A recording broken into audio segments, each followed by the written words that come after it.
കേരളം. എന്നാൽ ഇന്ന് നമ്മുടെ കേരളത്തിന്റെ മാറ്റം നമുക്കറിയാം.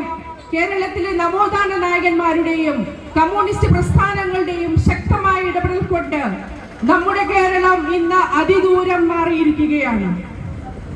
നമുക്കറിയാം, ചെറുപ്പകാലത്ത് നമുക്ക് ഒരു കുഞ്ഞു പിറക്കുമ്പോൾ നമ്മൾ എങ്ങനെയാണ്, ഒരു പെൺകുട്ടിയാണെങ്കിൽ അഥവാ ആൺകുട്ടിയാണെങ്കിൽ നമ്മൾ പറയും, നീ ഒരു ആൺകുട്ടിയാണ്, നീ ധൈര്യശാലിയായിരിക്കണം, നീ കരയരുത് എന്ന് പറയും.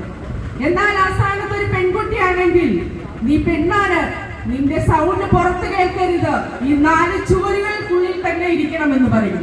നമ്മുടെ ആൺകുട്ടിയാണെങ്കിൽ നമ്മൾ കളിക്കാൻ എന്ത് വാങ്ങിക്കൊടുക്കും? അവന് തോക്കും വണ്ടിയും ഒക്കെ ആയിരിക്കും വാങ്ങിക്കൊടുക്കുന്നത്. എന്നാൽ ഒരു പെൺകുട്ടിയാണെങ്കിലോ ഒരു പാവയോ കിച്ചൺ സെറ്റോ ഒക്കെ വാങ്ങി കൊടുക്കുന്ന ഒരു സ്ഥിതിവിശേഷമായിരുന്നു നമുക്ക് ഉണ്ടായിരുന്നത്. എന്നാൽ നമ്മുടെ കേരളത്തിൽ ഇന്ന് അതിനെല്ലാം വ്യത്യാസമായി മാറിയിരിക്കുകയാണ്.